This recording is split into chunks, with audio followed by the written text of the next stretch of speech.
London Ice with Xtreme Xperience, and welcome to another episode of Behind the Wheel. This week, we'll be talking about acceleration, aka the fun pedal.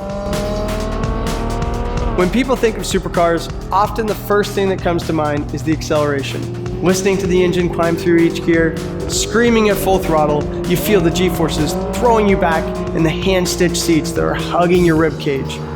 This mental image you have, are you going straight? Most likely, yes. And the reason for that is, you don't normally go full throttle through a turn. Let's break this down and show you the best way to accelerate in a supercar, or any car for that matter. By scientific definition of acceleration, if your direction has changed, so has your acceleration. You may ask yourself, why is this important? Because in a straight line, you can accelerate at 100% of the car's ability, but not once you start changing direction. Simply put, don't accelerate while turning.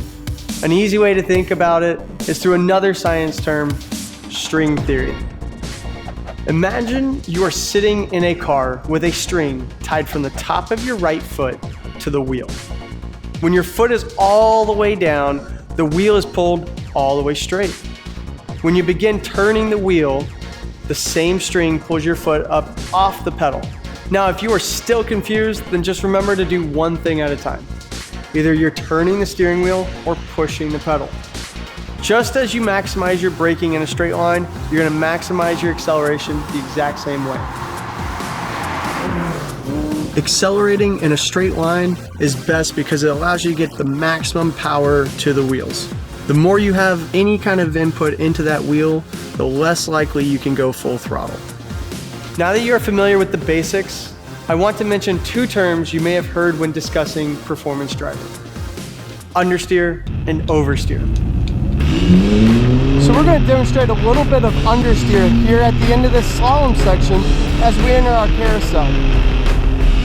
Typical understeer starts with too fast in. Notice how the front of my car does not want to turn. When you lose grip with the front tires, that's called understeer.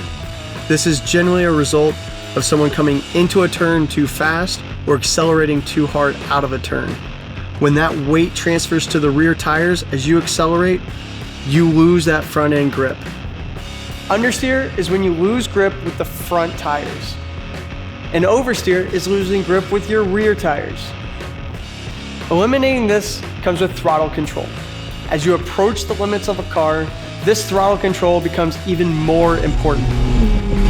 Let's demonstrate a little bit of oversteer here as I come into the turn and I rotate the rear of the car around. So oversteer is generally when you shock the rear tires with too much acceleration too quickly, generally seen as you exit a turn. As you do this, the tires exceed their grip and the back end starts to kick out.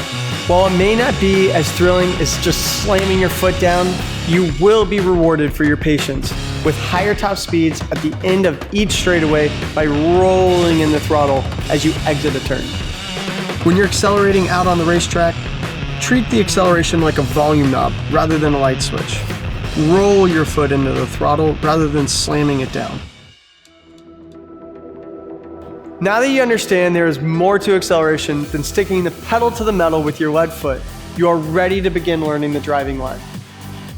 Join us for the next episode of Behind the Wheel, where we will discuss the importance of your line and how your vision can be considered the most important part of driving on a track.